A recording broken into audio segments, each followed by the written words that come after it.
So as we have been driving all over the country, one thing stands out in my observation is these RV lots are absolutely loaded, stacked to the gills. This one, no exception. This is a small town, and when we drove by this place, I could not believe this blows away anything in our area, and we live in a much bigger area. But look at the amount of inventory of RVs. And we drove by this earlier today, and you know, most of the time, nobody's on these lots. This thing, I can't even believe, and it's dark back here. Oh, it's always. It goes way back there. I mean, like an eighth of a mile. I think it's 10 acres. 10 acres of RVs here. And I'm just gonna walk you around. These are nice, yeah, these are really nice.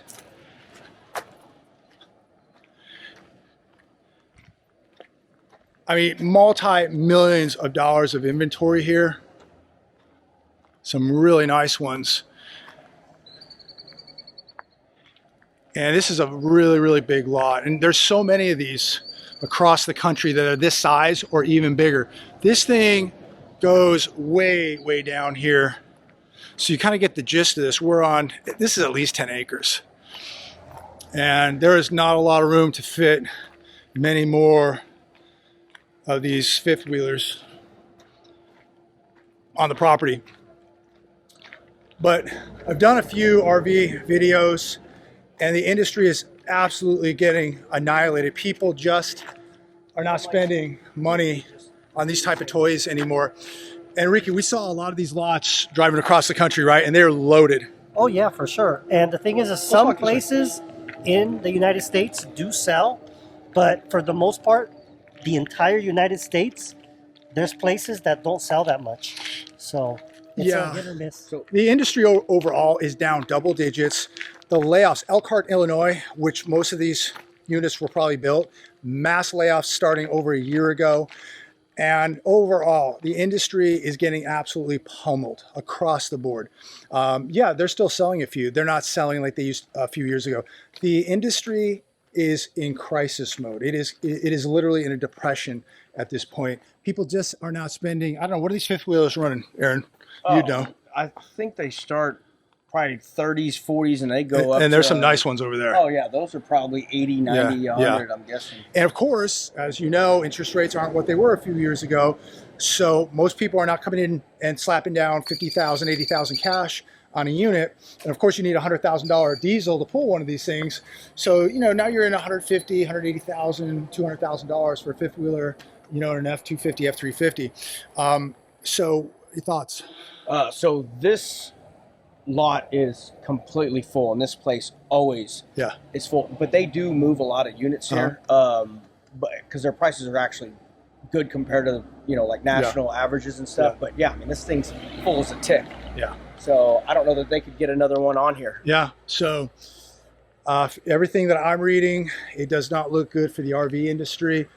This one right here, yeah, you got the little pull-outs here.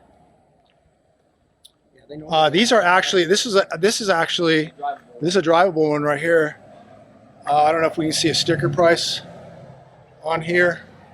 No price. Yeah, these are the Fords, the E450s. But, I mean, what this tells this is, I can tell you, this is over $100,000. Oh, sure. Yeah, easily. Yeah. But what I can tell you is, for those people that are waiting for deals, they're going to be coming. Oh, if you look at the used market right now, forget about it. It's these things are a dying breed. People can't give these things away on the used market, and it's going to get much worse. So many people, especially during the health crisis, you know, needed to get away. They had the free money, so let's get an RV and go camping. This one right here, this is expensive. Triple axle right here. That's a nice one. I bet you that's close to 100 grand. Probably. Yeah. Yeah, I bet you that's close to 100 G's right there. Maybe more.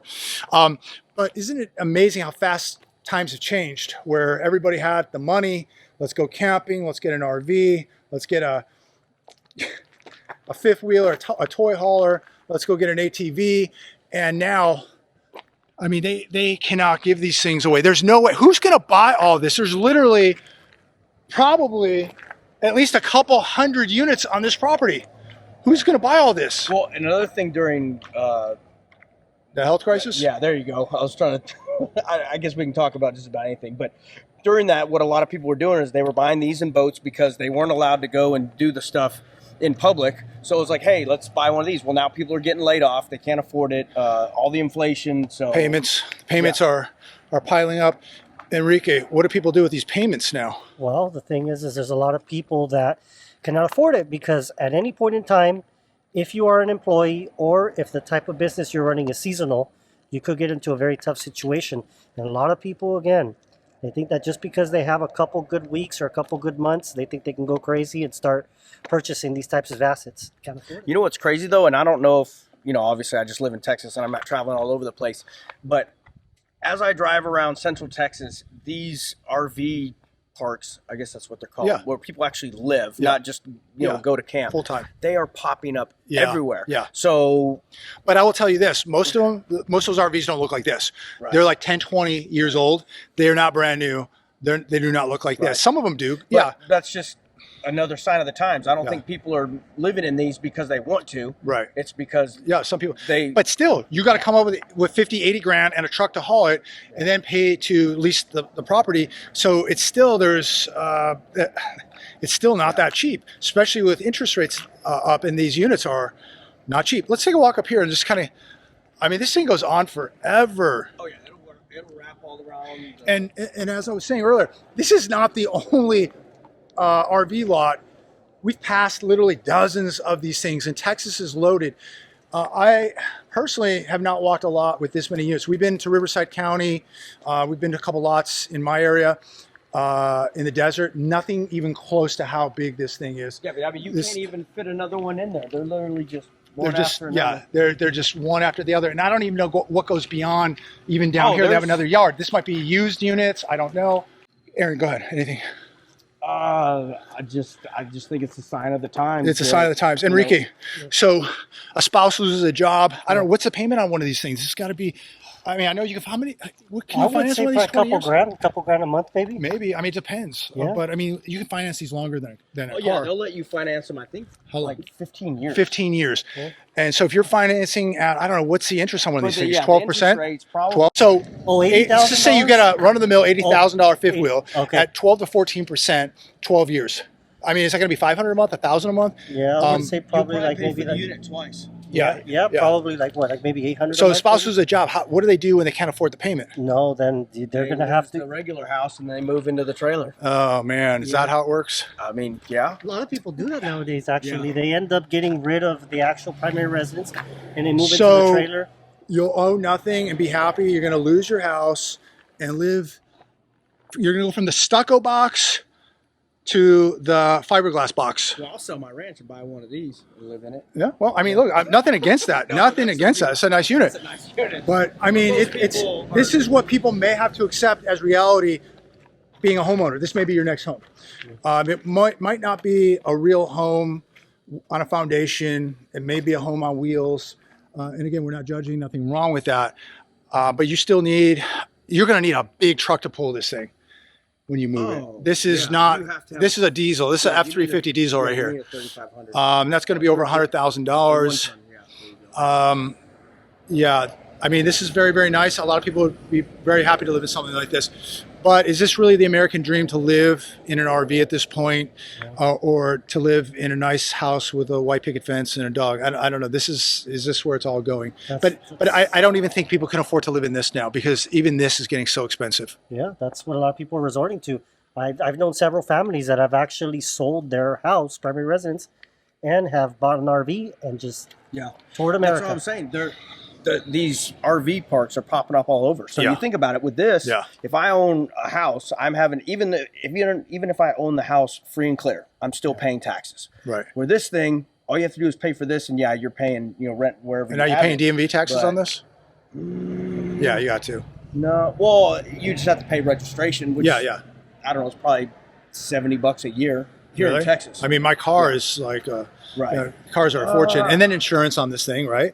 I mean, this starts adding up. So rent at the RV lot, insurance, DMV registration, maintenance.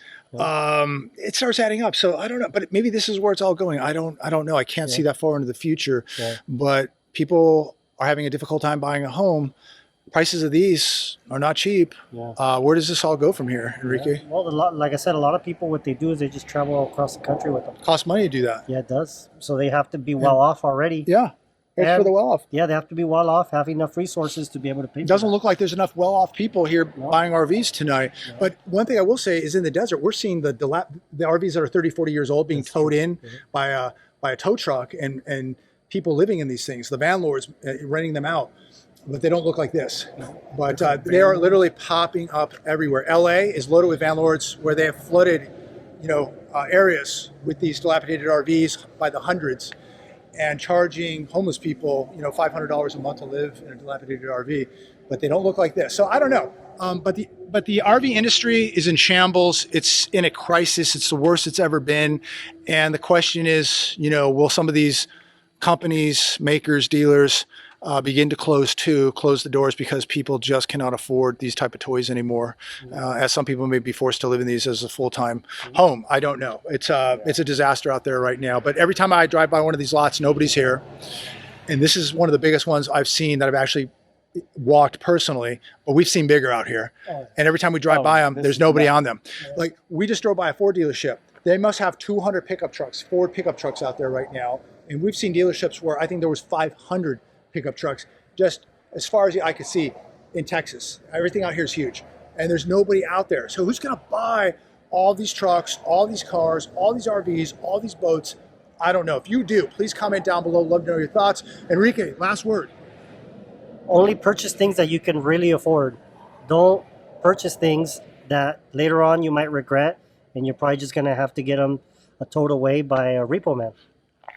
I think that there's going to be an issue even further later on down the road because all the boomers are probably the ones that are buying all this stuff. But once they die off, they're aging. It's who's going to be able to buy all this stuff? Right. So I don't know enough about it. I don't know. You tell me. Comment down below. Have a good night. We're out of here.